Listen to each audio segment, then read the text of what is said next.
এর নাম রাজাপুরের টাইগার। এ খুব বদমেজাজি। ও রাগ উঠলে রশি টসি সব ছিঁড়ে ফেলায়, হাউসটাও সব ভাঙে। তারপর আমরা আইসা আদর করে গল্প করে তারপর শান্ত হয়।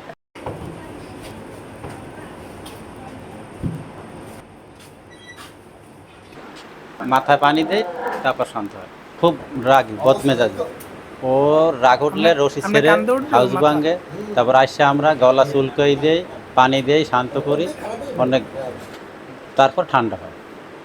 মাথা চুলকাই, গার চুলকাই, তারপর আদর করি, তারপর ঠান্ডা হয়। নয়তো পাগলামি অনেক করে। ঠান্ডা করতে হলে গলা চুলকাইতে হয়, আদর করতে হয়, পানি দিতে হয়, গল্প শোনাইতে হয়, নয়তো পাগলামি করতেই থাকে। দৈনিক দেখা যায় আপনার 800 থেকে 1000 টাকার খাবার লাগে। খাবার হয়েছে শুধু মোটা ভুসি, চিকন ভুসি, ফিট এবং ভুট্টার গুঁড়ি। এছাড়া ওর কোনো খাবার নেই। মানে এটাও আবার আপনার মুরগির ফিট না, ওর ফিট হয়েছে যে ওই স্কোয়ার কোম্পানির ফিট, ওই বস্তা থোয়া আপনারা দেখতে পারেন। আর ওই সে আতালের বাচ্চা, ওরে 3 বছর ধরে আমরা পালন করি। ও আতালের বাচ্চা, ওর নাম দিছি টাইগার। ওই সেই রাজাপুরের টাইগার। ওরে যদি রাগ ওঠে, এই যে ফ্লোর দেখেন, এই যে আপনার শান দেখেন, ওর সামনে হাউস, ও গুতইয়া ভাঙ্গিয়া চুইরা মেসমার করে ফেলায়। ওর গলায় দিতাম শিয়াল। শিয়াল 3 বার সেরার পর এখন ওর গলায় দিছি এই মোটা কাশি দিছি, দেখছেন? মোটা কাশি 3 বার 4 বার রাউন্ড দিয়ে দিছি। ওর যখন রাগ ওঠে দেখা যায় আশপাশে গরু বুটোর ওর তারা টেকতে পারে না, তাই তখন দেখা যায় দৌড়িয়ে আমরা মোটর সাইরা ওরে পানি দিয়ে গোসল করাই। ওর 3 বার গোসল করানো লাগে। এই মনে করেন এখন গোসলের টাইম হয়েছে, ওই কামড়াই টানে যে আও গোসল করাই দাও।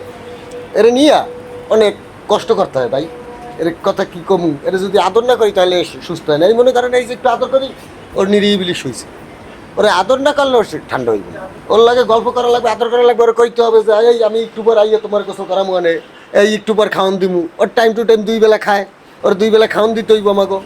ওরে গোসল করাইতে হইব টাইম টু টাইম। ওরে মনে করেন যে কইতে হইব এই খারাও, অল্প একটু টাইম আছে গোসল করা মানে, একটু সুস্থ খারাও। এরকম ওরে আদর করতে হইব, ওরে খুব যত্ন করতে হয়। তা ওরে আমাকে আশা আছে এবারে কোরবানির ঈদে ওরে ছাড়মু। হ্যাঁ, ওরে যদি টাইম টু টাইম খাবার না দিতে পারি, গোসল না করে, তাই দেখা যায় ও পাগলামি করা শুরু করে। ওই রশি গেছি ছেড়বে, নয় একটা গরুর গুঁতো মারবে। এর জন্য ওর কাছে আমাদের একজন একজন থাকাই লাগে। থাইকে ওর সবসময়ের জন্য ওর খেয়াল করতে হয় যে ওর খাওয়ার টাইম হয়েছে, ওর গোসলের টাইম হয়েছে, ওর টাইম টু টাইম আমাকে এটা করতে হয়। এই টাইগারের গায়ে ওয়েট আছে 25 মণ। আর এবং ওর দাম হাঁকাইছি আমরা আর কি চাইছি 10 লাখ টাকা।